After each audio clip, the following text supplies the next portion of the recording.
Good morning, Alex. How's it going, Tim? It's going very well. I can't believe I'm actually getting to speak with you directly.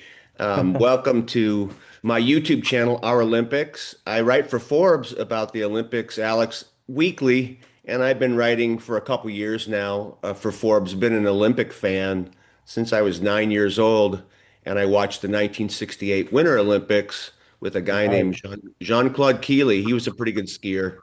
Yep, And my dad talks about him. yeah, I fell in love with the Olympics, even though I've been in all kinds of athletics and raised four children that are your age that are athletes.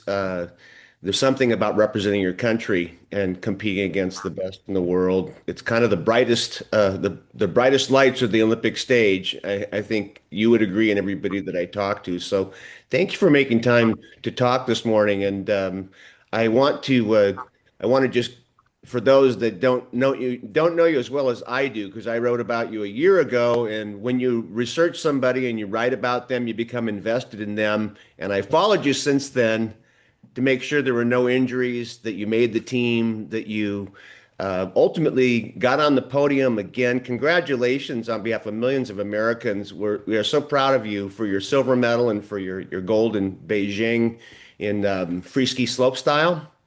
Yep. But for those that don't know Alex Hall, and we'll talk. I do want to do a shout out for your sponsor in a minute here, AccuView and Johnson and Johnson. You were born in Alaska, but your parents decided to take the road less traveled and move to Zurich, Switzerland when you were one. Is that correct? It is, yeah. Yep. I was born way up there, and then they moved to Switzerland to teach at the University of Zurich over there.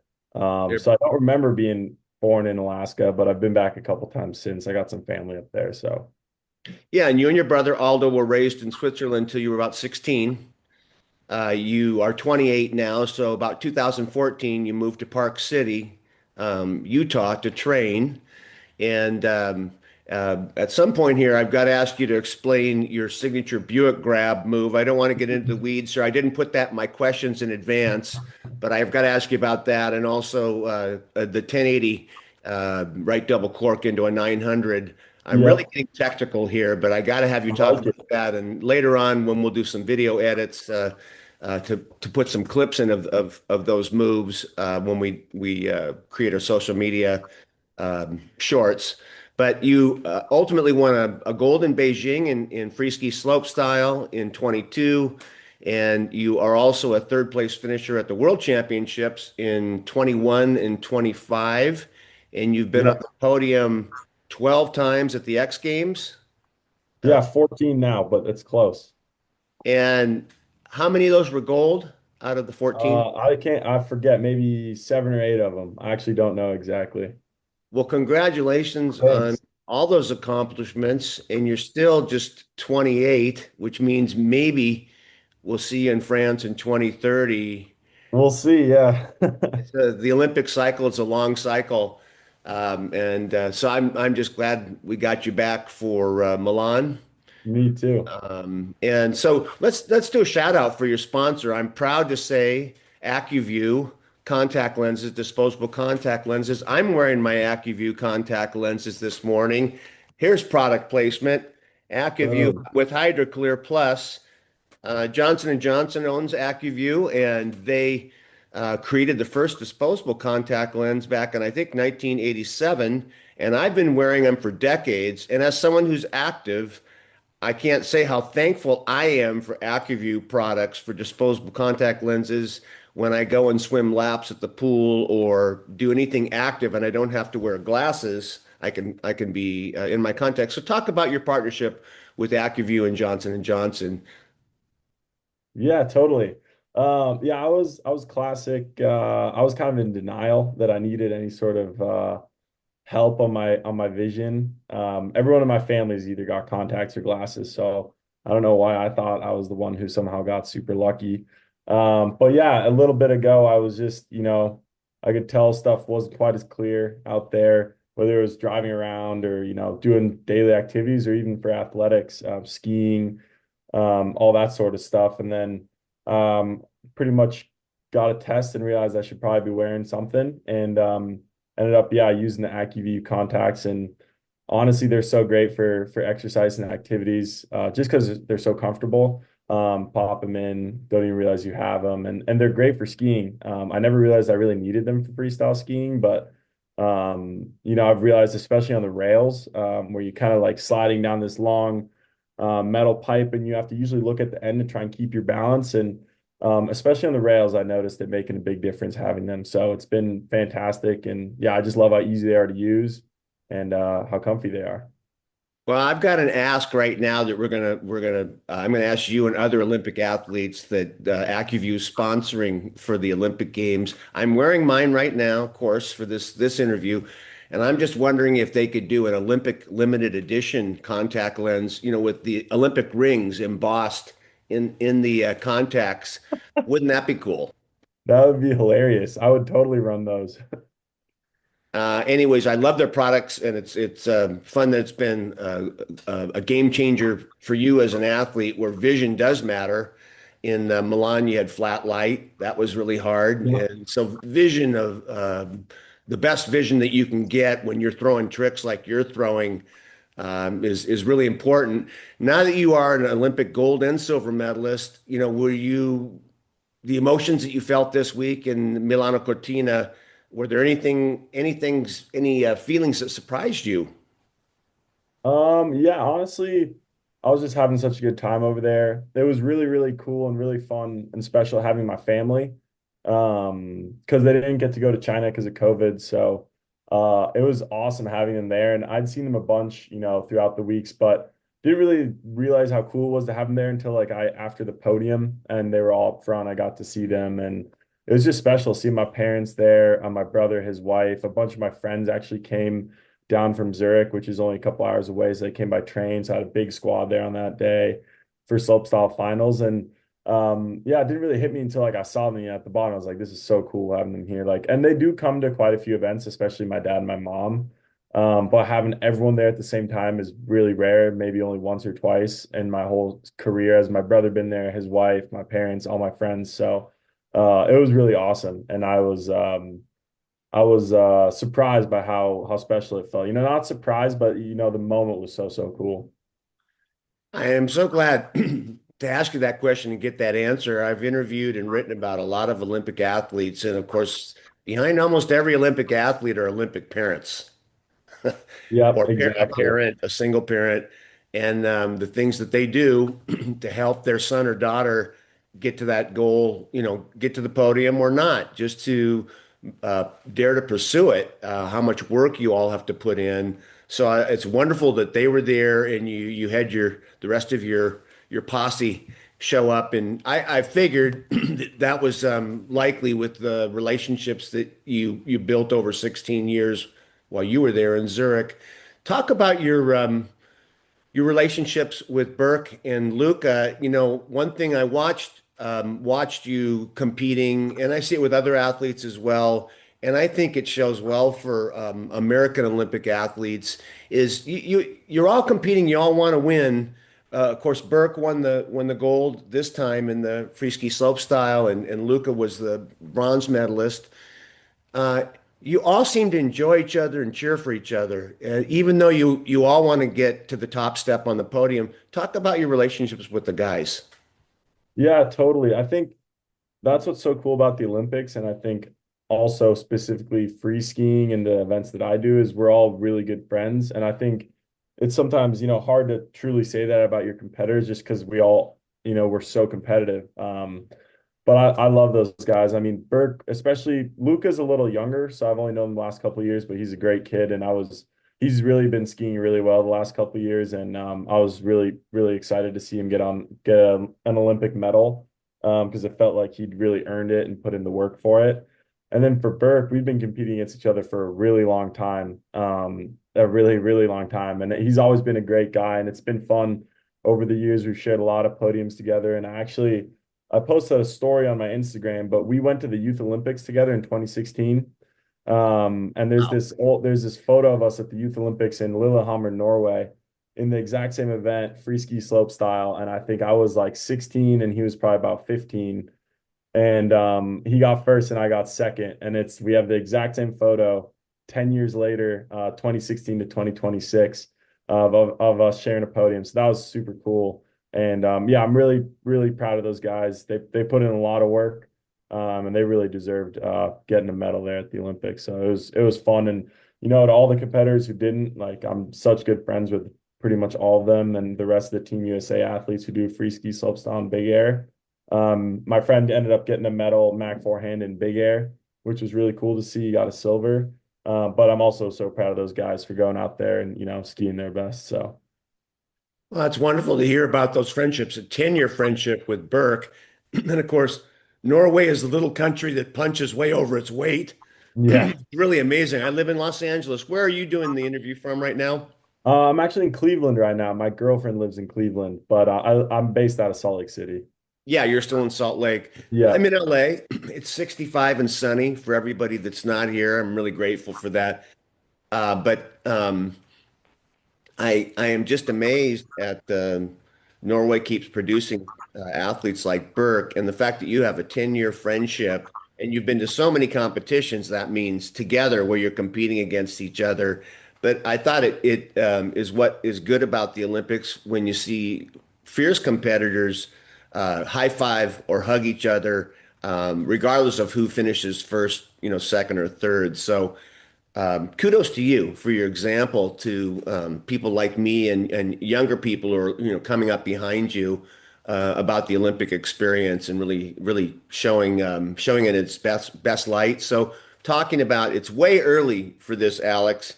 That's why I'm going to put you on the spot, not knowing what your answer would be today or next week. But does the silver medal in Milano-Cortina feel like fuel for the future or closure? You've been at this a long time. There's other things ultimately you're going to do with your life. What are you feeling like right now? Just a snapshot today about the future and yeah, that's a freeski. great question. I think I'm so satisfied and proud to get another medal. I'd say definitely doesn't feel like fuel. My fuel's also never been necessarily the medals. Like it is obviously a huge part of it, but I find a lot of inspiration in other ways to keep pushing my freestyle skiing and pushing myself athletically. So I'd say definitely doesn't feel like fuel. If anything, it feels like closure. Just like so awesome to wrap up and get another medal. But either way, I wouldn't say it, whether I got a medal or no medal or what color the medal it is. I don't think it's going to affect or would affect what I do in the next couple of years athletically. I'm not the kind of person who, if I would have gotten fourth, I'd be like, oh, I'm definitely coming back. I'm gonna work so hard. I'm gonna be back in 4 years and I'm gonna go win this thing. I'm big about doing 1 year at a time and doing it while I enjoy it. Like the second I don't like it anymore, I know it's not for me. And I'll find something else in life to do. And I know that time won't ever come just when it comes to skiing. I'll always love skiing, maybe competitively. There'll be a time where I don't want to compete in it anymore and I just want to go do it for fun with my friends or my kids or whoever it might be. Um, but yeah, 1 year at a time. So who knows? But I'd say definitely really proud and I'd say more kind of a feeling of satisfaction and closure getting another medal. Yeah, thank you for your answer. And of course, you are free to evolve in your thinking and change your mind, and stuff happens, and you get married, or there's an injury, or there's just things that no one plans on, in the future that's going to affect your planning. Although it's in France, you can get a whole lot of family and friends showing up again. That's true. It wouldn't be too far away. In Park City in 2034. That would really be ironic if we happen to be talking in 8 years. I But doubt that'll happen, but who that's a knows? long, that's a really long cycle. It Um, is, yes. I think 1 year at a time is all anybody really can commit to something as Yeah. demanding as an Olympic sport. You are known as a creative and a disciplined freeski slope style skier. That is, you love the creative aspect of what you do. You're very disciplined about the technical side of it, but it's really you are a combination of those things, and that has something to do with the film company Magma that you're a part of. I want to touch on that later, but Yeah. is there, when it comes to tricks and deciding what to throw, are there things that you're a style first skier, I would call you. Is there a trick that you love that the judges don't necessarily reward, but you like doing it because it's just creative? There's plenty out there. There's so many tricks that I absolutely love doing, but maybe don't get rewarded judging wise, or maybe they're just not hard enough for the events to score well. But that's the beauty of it is I'm only doing the events a couple, there's only a couple days each month where I'm really specifically competing and doing the events. So I have a lot of time to go out and ski and do a lot of other tricks that I love doing, even if they don't score well. And that's, maybe it's the simple ones, maybe it's the weird ones, but there's an unlimited amount of tricks you can do in free skiing. And that's what I love so much about it is you really can never run out of anything to try because there's a million ways to do a different trick or a million different tricks to learn. So um, it's fun to try a bunch of stuff, even if it doesn't necessarily mean I'm going to try it in competition. I still want to go out and learn something just for myself. And if I can get lucky enough and learn something that I think will also score well and it's creative, that's like the dream combination. But it doesn't always have to be that scenario for me to want to do it. That makes sense. And on that note, talking about tricks, what would you say is the most difficult trick you had to master, and how long did it take you once you decided you were going to do that particular move? Can you think of what's the most difficult or technical move you've thrown? Yeah, I think in terms of the process of learning it and figuring it out and just making it all work, it is probably honestly, it's going to sound like a prompted answer, but it's that trick I did in my final jump in my slopestyle run in Beijing, the right double cork 1080 bring back to 900. And just I think at that time that was a trick that was so new and no one had ever really done a variation of that trick before. Now it's fairly common. Now you see a bunch of people doing variations of it 4 years later, but it was so fresh and new that I'd never seen anyone else. I had nothing to go off. I was just kind of inventing it as I went. And I remember trying to figure it out actually a couple years before that in the spring at some training camps, and I was trying to figure it out. I couldn't really make it work. And then, over a year or two, I finally figured it out. And then I got lucky enough to where I had it just barely figured out enough for the Olympics, where I still didn't have it really in the bag, but it was good enough to where I felt comfortable trying it with a couple attempts, and it ended up working out. But that's in terms of a specific trick, I feel like that's the hardest I've ever like had to work at a trick to make it work and figure it all out because it just felt so foreign and so new. So it was a couple years, really safe to Yeah, oh say, yeah. a couple I years in the mean, making. And definitely. the tricky part of it, really simplifying everything, is you're doing a 1080, you're rotating one way and you actually stop and rotate back. Is that kind of a picture? Exactly. Yep. That's the tough part. It's just all your momentum wants to take you one way. And then at the very end of your trick, you try and switch your momentum to spin back the other way, just a 180 degree, so half a spin. And it was really tricky to kind of figure that specific move out at the end. That's what took a long time to kind of iron out. Just thinking about that, and I've been skiing for 50 years. In fact, the picture behind me on the wall in my home is a resort in northern Idaho called Schweitzer Mountain. It's a Oh yeah. I have a great friend mountain who with a skis there a lot of lot. vertical. It just so happens that's there. I didn't put that up there for this interview. I Nice. had other people mention it. I forget it's behind me. But I know enough about skiing, the whole idea of going off of a jump and moving, rotating one way and stopping and going back the other way. Whatever gave you that idea that you were going to try and Yeah, pull that it was yeah, so actually that one's interesting. So the specific move of the double cork 1080 bring back to 900, that one took me a couple years to figure out, but the act of spinning one way and spinning the other way was something I experimented with years and years ago, on more simple tricks like a 360 and then you spin back the other way, kind of a 180, which is easy. The less you spin one way, the easier it is to spin the other way. So it gets harder the more you spin in the one direction because you have more momentum taking you that way. So in a lot of ways, although that specific trick took me a couple years to figure out, the kind of everything that goes into that trick, I would say it was more like 10 years of work to get that exact trick because it's so many different variations of more simple tricks that came before that, which allowed me to figure out that exact one. But I'd say my first time trying to sort of bring back spin where you spin one way and the other way was with a 360, and I tried that back in probably about 2015. So it's like yeah, closer to like a 8 year, 10 year process to really nail that one down. If you look at all the different steps that went into it. And in 2015, you were born in 98. So Yeah, you were a teenager trying to throw that, or at least dreaming that it was even possible and trying yeah. it. And here, 10 years later, as you said, it becomes common. Once somebody finally dares to do it, then other people think I can do it too. On that note, I wanted to ask you, what's the worst injury you have sustained over your career? Um, because I've it's been inevitable. Yeah, I've been extremely lucky. I broke my collarbone once sledding when I was like 12 years old. Um, and that's it.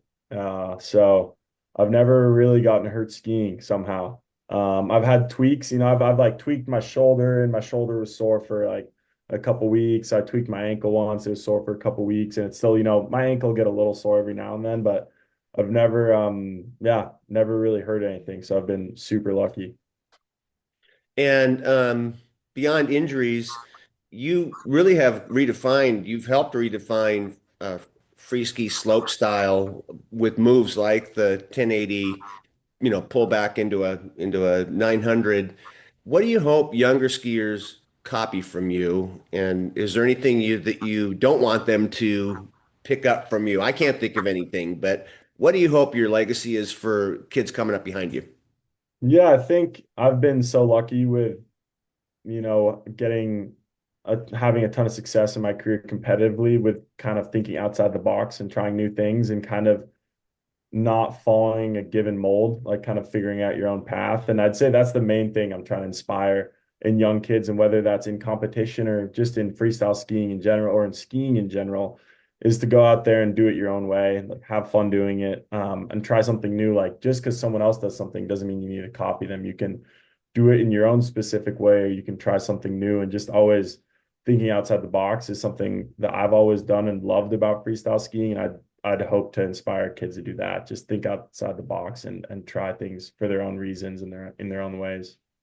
I'm not surprised at your answer, given that you really embodied that. And that's a great transition into I have two more questions. The next question from that one that I wanted to transition into is magma. Talk about Yeah. magma and how much that really epitomizes your values as a creative, as a skier. Talk about it a little bit, and when did that come into being? When did you launch, and what you're doing Yeah. now? Totally. Yeah. So it's a film company. Magma's a film company that my best friend, who's also a skier, he does the half pipe event. His name's Hunter Hess. And our other friend, Owen Dahlberg, he's our filmer. The three of us kind of started back in about 2018, 2019. So we've been doing it for 7, 8 years now. And it's pretty much we just got together saying, and we all shared a passion of filming skiing and showcasing kind of the action side of skiing outside of competition and making videos of that. And we all shared this common passion for trying to show that and share that with the world. So we kind of came together and started making videos. And our first one was in 2019. And ever since then, we've been making, kind of full-based action videos that are anywhere from 10 to 20 minutes long, where we pretty much go around the world and travel to all these different destinations and film all sorts of ski action, whether it's skiing in cities and sliding down handrails and doing that sort of stuff, or skiing in the backcountry of Oregon or Canada or Europe, wherever it might be, and kind of recording all of it. And then our good friend Owen edits it all summer long and overlays it with music. And it's really time consuming. It'll take him months and months and months to make a 10-minute video. But he'll work on it all summer, and then we release it in the fall, when people are getting excited about the ski season, and kind of like pretty much just to get kids excited to go out and ski, go out and freestyle ski, go out and explore. So yeah, it's been really fun, and it's what I love about free skiing so much, is that I can sit here and talk to you about all these different things, the Olympics, and do Olympic related things and do all these competitions, but then also I can go out and I can film and do this whole different side of freestyle skiing that I love so much. And that's where I'm actually headed in day after tomorrow. I'm going to Boston to meet up with Owen and do some filming in the city there because it snowed a bunch. So I love the balance that it gives me doing the filming side of thing alongside the competing. It's just something that I love, and I think I'll be doing the filming stuff maybe even longer than I do the competing, just because I'm the lifestyle that you can live while doing it, and the people I can surround myself with. I can just see myself doing that for a really long time. So I that was actually part of what I was hoping you'd say about magma, that it's not something that's got a shelf life that you're going to close the chapter. You're actually going to continue it for the foreseeable future. And I enjoyed watching some of the magma, especially the backcountry. yeah, Just stuff's fun. And the difficulty with filming all that, getting into the backcountry, but adding music to it. It's storytelling, which is what I love about the Olympics. It's a storyteller's dream. There's people like you that I get to tell your story and hear you talk about your story yourself. So, last question is going back to your mom and dad. I told you I wanted to circle back. Um, what are the one or two things, maybe the list is long, that you now at 28, you appreciate the most about your parents and the way that they raised you? Like I said, they moved to Switzerland. I call that taking the road less traveled, um, for great reasons. I've been to Switzerland, but Yeah, it's totally. still it's changing everything to move to another country. So Yeah. what do you appreciate about your mother and father today? Yeah, I mean, what I love so much about them and how they raised me is just their support in the best possible way, I think, especially for me as a person. Like they've always supported me so much, but never pushed me into anything, never told me to do anything because I had to. They always wanted me to do something because I enjoyed it. And I know life isn't always that simple. And in my case, I was fortunate enough that it worked out. But yeah, they always were so excited to go skiing and they absolutely love skiing. My mom and my dad, that's how they met. So it's just always a family activity. Like we're going skiing for the weekend. You can come if you want. You don't have to. And I think that's what makes me so passionate about my sport. And it never really feels like I have to do it. It always feels like I'm doing it because I really want to do it. And that's because they never told me to do it. They were always just there to support me and they never pushed me once. So I think that's what I'm probably most thankful for with my parents is just how mellow they were and how supporting they were. Well, that's a great way to end this interview. And on behalf of millions of us in America, congratulations. I'm so proud of you. We're so proud of you. And I hope selfishly that you give it one more go round at least in France, but you're going to take it a year at a time. And I Appreciate it. probably be saying the same thing. Any of us are in your shoes, if we were lucky enough to be in your shoes. So that's the end of the interview. I do want to just confirm. I'll do a follow-up story with Forbes, and assuming that Samantha's nice enough to send me the transcript and the video, we just take quotes from the interview right into the Forbes story and try and do kind of a bookend with the story I wrote a year ago about you. Great. And then we'll work on with my video editor on social media clips where we can promote you and what you're all about with the Olympics and with Magma and of course with AccuView and Johnson & Johnson. So it's really a privilege and an honor. And I know you're not a summer athlete, but I hope you might end up in LA as a spectator in 2028. That'd be And there's lovely. I would love to do that. it would be great to do another interview then about what you're thinking about, winter sports and the next chapter of your life. So it's Great. really just it's a dream come true getting to meet you, Alex, after feeling like I know Mhm. you, writing about you. Thanks, Tim. I appreciate it. Well done.